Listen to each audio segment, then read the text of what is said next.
Order filled. Oke, halo guys, kembali lagi bersama gue DZ ya. Kali ini gue bakal bahas ke kalian semua apa itu time frame ya. Dan bagaimana sih cara kita menentukan time frame yang bagus untuk kita open posisi gitu ya. Oke, yang pertama aku jelasin sedikit apa sih itu time frame ya. Time frame itu adalah waktu teman-teman. Time frame itu adalah waktu, oke. Nah, kalau kalian udah tahu time frame itu waktu. Nah, maksudnya dari monthly, weekly, D1, H4, H1 ini apa, Mas? Jadi sebenarnya nama dari ini itu adalah pergerakan dalam satu candle-nya, teman-teman. Jadi, semisal kalian menggunakan time frame monthly, pergerakan candle ini nih, pergerakan candle satu ini aja, pergerakan satu candle ini tuh sudah mencerminkan satu waktu monthly. Misal kalian menggunakan daily, berarti pergerakan satu candle ini itu adalah satu hari, teman-teman. Misal kalian menggunakan 1 jam, berarti pergerakan candle naik turun seperti ini itu adalah 1 jam. Sampai dia apa, Mas? Sampai dia berganti ke candle yang baru untuk mencetak waktu yang baru juga. Ya, teman-teman ya. Oke. Sekarang kita bakal bahas time frame apa yang cocok buat kalian. Nah, di sini aku akan jelasin. Yang pertama aku tuh punya double time frame, teman-teman ya. Jadi kita hanya menggunakan 2 time frame aja supaya kalian nggak pusing-pusing. Yang pertama, HTF. HTF itu adalah high time frame, teman-teman ya. High time frame itu apa, Mas? Time frame besar, teman-teman ya. Dan LTF itu adalah time frame kecil atau low time frame ya. Jadi kalau kalian menggunakan double time frame, yang kalian gunakan itu yang pertama satu monthly, teman-teman ya. HTF-nya kita cek dulu monthly ya.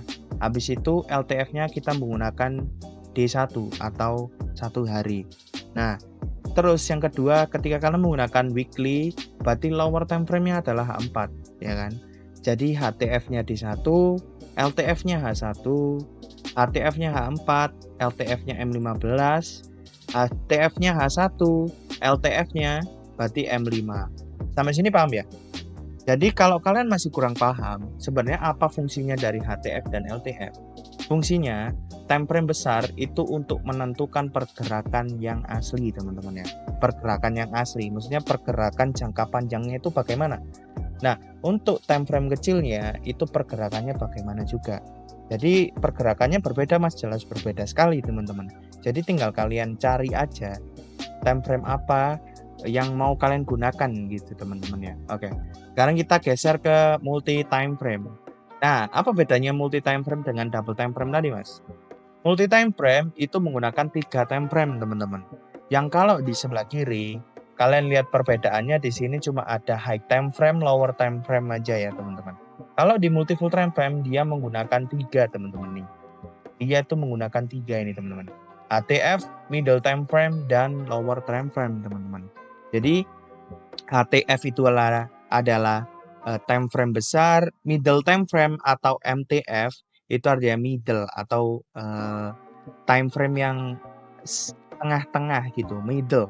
Nah, kalau misalnya lower time frame itu adalah time frame yang paling kecil, teman-teman. Nah, di sini aku sedikit jelasin ya. Kita menggunakan untuk HTF-nya adalah monthly, untuk middle time frame-nya adalah D1, dan lower time frame-nya adalah H1. Nah, untuk HTF-nya kalian bisa cek sendiri di sini. Ketika weekly kalian bisa menggunakan H4, M15. Ketika D1 kalian bisa menggunakan middle time frame-nya H1, LTF-nya M5. Jadi seperti itu, teman-teman ya penjelasan. Tinggal kalian cari aja di mana kalian mau menggunakan time frame yang double atau multiple ya. Jadi tinggal kalian cari aja. Aku cocoknya di double time frame, Mas, karena nggak ribet. Jadi aku tinggal cek aja di monthly pergerakan besarnya dan pergerakan kecil di D1, selesai. Oh, tapi aku lebih cocok di multi time frame, Mas. Karena di multi time frame menurut aku kayak proper aja, pergerakan marketnya itu cukup, kita lihatnya cukup jelas karena time frame besarnya kita lihat apa pergerakannya, middle time frame kita tahu pergerakannya apa, sampai lower time frame-nya, Mas. Jadi aku lebih cocok menggunakan time frame multi time frame gitu.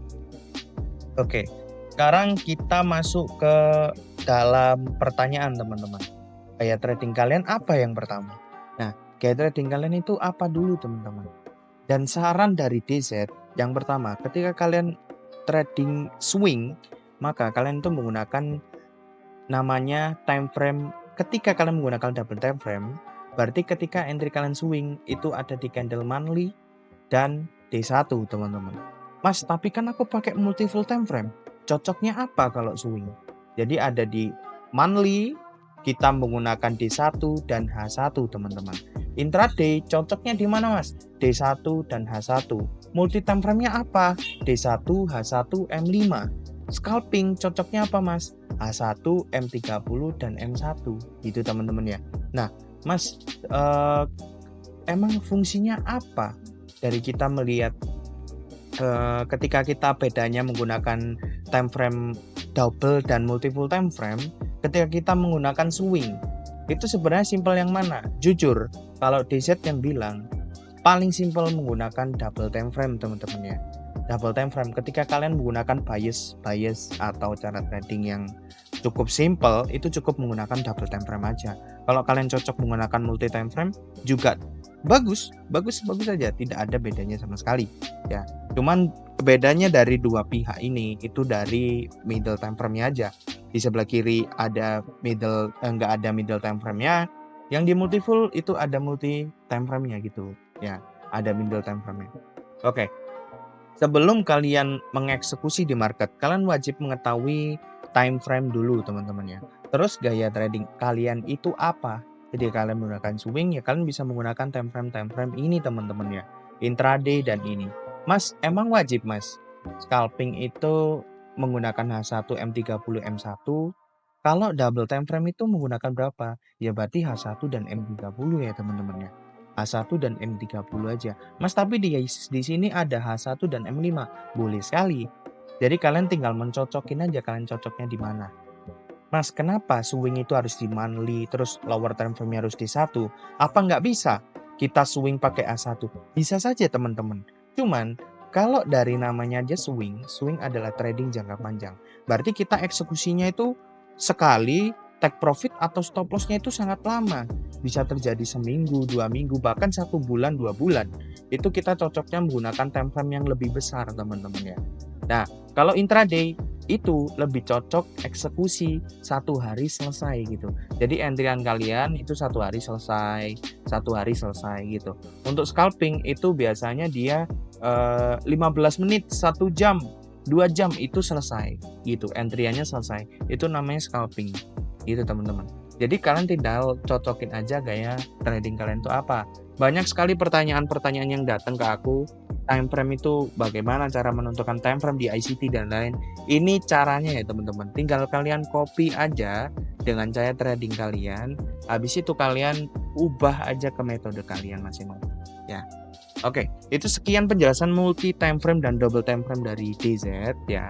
Sekian dari DZ dan selamat minggu depan kita akan masuk ke capture berikutnya. Ya, kita masuk ke dalam semua technical analysis yang digunakan oleh DZ, ya terutama ICT, CRT, Smart Money Concept dan lain-lain. Kita akan bertemu di hari berikutnya. Thank you teman-teman semuanya. Bye bye.